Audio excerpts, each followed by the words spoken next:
Halo Muggles, selamat datang di channel Leo Potter. Tahukah kalian, hantu apa saja yang ada di Hogwarts? Pada kali ini, kita akan membahas hal tersebut satu persatu. Sebelum masuk ke pembahasan, jangan lupa untuk like, komen, subscribe, share, dan nyalakan lonceng notifikasi agar tidak ketinggalan video baru lainnya. Tanpa basa-basi kita akan langsung mulai. Yang pertama adalah Nicholas the Mimsy Porpington. Dia merupakan seorang penyihir yang hadir dalam Hogwarts dengan dimasukkan ke asrama Gryffindor. Ia dilahirkan dalam keluarga bangsawan Mimsy Porpington di Kepulauan Inggris. Pada saat usia 11 tahun, ia mulai bersekolah di Hogwarts. Kemampuan sihirnya tampak tidak bagus sehingga tidak diketahui keunggulan mata pelajarannya. Ketika ia sudah dewasa, ia mendapatkan gelar kebangsawanan dan menjadi punggawa di Istana Raja Henry VII. Kematiannya disebabkan usahanya dalam memperbaiki gigi Lady Griffy yang bengkok, justru menjadi bumerang baginya sehingga menyebabkan tumbuhnya gading. Ia pun ditahan dan dijatuhi hukuman mati. Pada saat hari eksekusi telah tiba, seorang pendeta mengantarkan Nicholas ke tempat eksekusi. Akan tetapi, kapak yang digunakan untuk mengeksekusi tersebut tumpul yang membuat hanya sebagian kepala yang terpenggal, sehingga dibutuhkan 45 tebasan untuk memenggal keseluruhan kepala Nicholas. Pada akhirnya, Nicholas memilih untuk menjadi hantu daripada pengakuannya sendiri yang berisi, "Saya takut mati. Saya memilih untuk tetap tinggal. Terkadang saya bertanya-tanya apakah saya seharusnya tidak ya, itu tidak di sini atau di sana sebenarnya, saya tidak di sini atau di sana saya tidak tahu apa-apa tentang rahasia kematian, Harry, karena aku memilih tiruan hidupku yang lemah sebagai gantinya." Ia menghabiskan banyak waktu dengan menjadi hantu menara Gryffindor di Hogwarts sehingga ia sering dipanggil dengan sebutan Nick hampir tanpa kepala. Kepribadian dari Nicholas sangatlah ramah dan baik hati terhadap siswa Hogwarts, apalagi sesama Gryffindor dan pesta yang diadakan. Nicholas mempunyai keterampilan dengan jimat dan mampu memahami simbol kuno. Yang kedua adalah Tebladi Baron. Saat usia 11 tahun, ia masuk ke sekolah Hogwarts dan dimasukkan ke asrama Slytherin. Selama ia bersekolah, ia bertemu dengan Helena Ravenclaw. Dari situ, ia mulai jatuh cinta terhadap Helena, tetapi dia selalu menolaknya.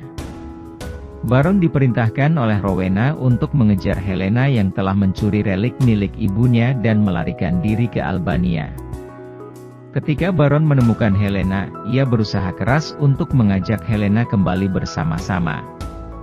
Akan tetapi, Helena menolak hal itu dan marah terhadap Baron sehingga Baron membunuh Helena dengan kesedihan yang terpendam pada dirinya yang begitu dalam.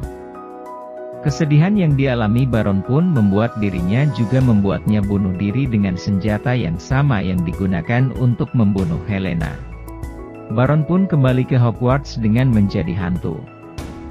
Ia membawa rantai yang berat sebagai tanda penyesalannya terhadap tindakan yang ia lakukan.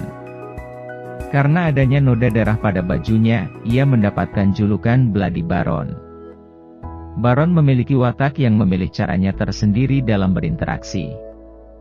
Ia bisa saja marah pada saat ditentang sehingga kehadirannya tampak tidak dinikmati. Sebelum kedatangan Harry Potter, Slytherin memenangkan piala rumah 6 kali berturut-turut sehingga Baron tampak memiliki kebanggaan terhadap keluarga dan dirinya sendiri. Yang ketiga adalah The Grey Lady. Ia dikenal dengan nama Helena Ravenclaw, yang merupakan putri Rowena Ravenclaw. Ia lahir dalam keluarga Ravenclaw di Kepulauan Inggris. Saat usia 11 tahun, ia mulai bersekolah di Hogwarts dan dimasukkan ke asrama Ravenclaw. Seperti yang dijelaskan pada poin sebelumnya, adanya pandangan pertama antara Helena dan Baron, tetapi kemajuan yang ia perjuangkan selalu ditolak karena standarnya tidak sesuai keinginannya. Seperti yang telah diketahui, Helena mencuri relik milik ibunya agar membuatnya lebih cerdas dari ibunya. Karena hal tersebut, ibunya jatuh sakit yang begitu parah sehingga berujung kematian. Sebelum kematiannya, ia meminta Baron untuk menemukan dan membawa kembali putrinya ke hadapannya untuk terakhir kali. Walaupun Helena bersembunyi, Baron tetap dapat menemukannya. Setelah itu, Baron mengajak Helena untuk kembali ke ibunya, tetapi ditolak begitu saja. Dengan rasa kesal dan marah, perasaan tersebut membuat Baron membunuh Helena. Rasa penyesalan tersebut membuat Baron bunuh diri. Helena pun menjadi hantu di Hogwarts. Helena termasuk wanita yang intelektual dan rasa ingin tahu yang tinggi. Ia memiliki sifat iri dan haus akan ketenaran, tetapi ia lebih suka menyendiri. Pada saat itu, Tom Riddle membuat Helena terpesona sehingga ia memberitahu lokasi relik yang disembunyikan. Dengan sifatnya yang seperti itu, ia menunjukkan kelemahannya yang berakibat fatal sehingga tidak terlalu mempercayai banyak orang. Yang keempat adalah Fedfriar. Penyihir ini lahir di Kepulauan Inggris pada tahun 982. Pada usia ke-11-nya, ia bersekolah di Hogwarts dan dimasukkan ke asrama Hufflepuff, serta dibimbing oleh Helga Hufflepuff. Dia bergabung dengan para pendeta yang melakukan untuk mengemis atas nama amal. Kebaikan yang dilakukan Friar menjadi kehancuran baginya. Ia dieksekusi karena adanya kecurigaan dari senior anggota gereja terhadap Friar yang dapat menyembuhkan cacar dengan menusuk petani dengan tongkat, juga mengeluarkan kelinci dari cangkir komuni. Jadinya, ia menjadi hantu di Hogwarts pada asrama Hufflepuff. Akan tetapi, ia tetap mempertahankan sikapnya yang baik. Kepribadiannya yang dikenal ramah dan selalu riang, ia merasa senang dalam percakapan dengan sesama hantu. Seperti yang dijelaskan tadi, kemampuan sihir yang dimilikinya adalah sihir penyembuh yang dapat menyembuhkan orang sakit dengan sentuhan tongkat sihirnya dan transfigurasi yang dapat memunculkan kelinci dalam cangkir komuni. Yang kelima adalah Moaning Myrtle. Penyihir ini lahir pada sekitar 1928 hingga 1929 dengan keluarga magal. Ia memulai pendidikan di Hogwarts dan ditempatkan di Ravenclaw.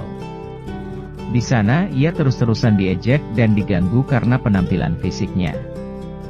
Penampilannya yang berjerawat dengan kacamata tebal menjadi bahan tertawaan, termasuk Pives.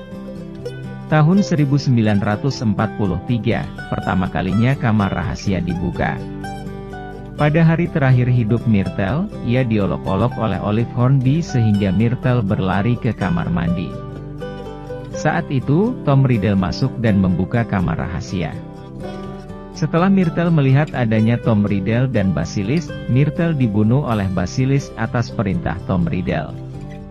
Myrtle pun menjadi hantu yang dapat membalaskan dendamnya terhadap Olive Hornby di kamar mandi anak perempuan lantai 2. Kepribadiannya yang tidak begitu bagus dikarenakan sering sekali diejek temannya sehingga Myrtle sering marah.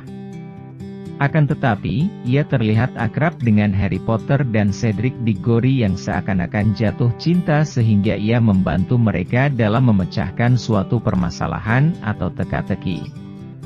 Yang keenam adalah Profesor Cuthbert Binns. Ia adalah seorang penyihir dan profesor sejarah sihir di Hogwarts. Selama karirnya, pelajarannya dikenal yang paling membosankan. Ia membaca keseluruhan catatannya yang tiada hentinya sampai murid-muridnya tidak memperhatikannya, bahkan sampai tertidur seperti dibacakan dongeng. Ia terus mengajar di Hogwarts sampai usia yang begitu tua. Ia pergi ke ruang staf dan tidur di depan api unggun. Di situ ia meninggal dalam tidurnya. Ketika ia bangun dan mulai mengajar lagi, ia menyadari kalau dia menjadi hantu. Walaupun ia sudah menjadi hantu, pelajarannya tetap membosankan seperti biasanya. Kepribadiannya dapat dilihat dari bagaimana ia mengajar bahwa Binns tidak terlalu peduli mempelajari nama dan watak murid-muridnya. Ia memiliki kemampuan sihir yang mendalam tentang sejarah sihir, makhluk ajaib, dan pengetahuan dalam bidang runologi. Dapat dikatakan Binns suka membaca buku yang dapat membuatnya mengetahui lebih dalam pengetahuan yang ingin ia pelajari sehingga dapat diajarkan ke murid lain. Walaupun cara mengajarnya tidak efektif, ia tetap melakukannya dengan sabar. Yang ketujuh adalah Pives.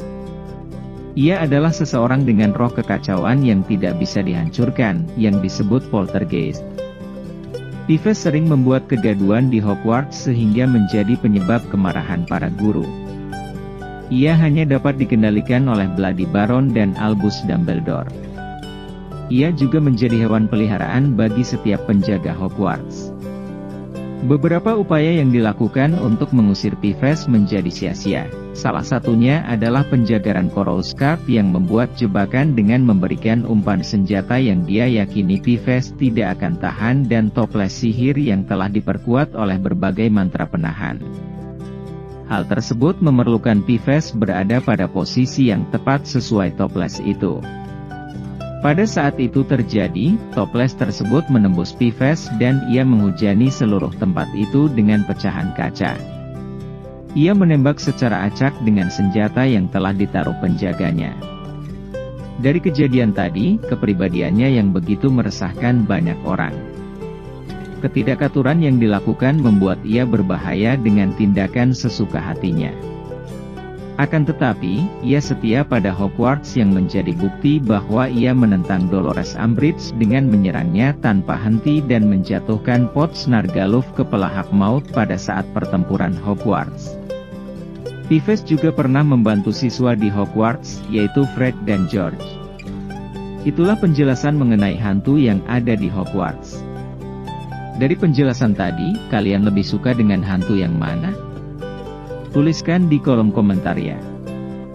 Dan jangan lupa untuk like, komen, subscribe, share, dan nyalakan lonceng notifikasi agar tidak ketinggalan video baru lainnya. Sampai jumpa di video selanjutnya. Bye Muggles.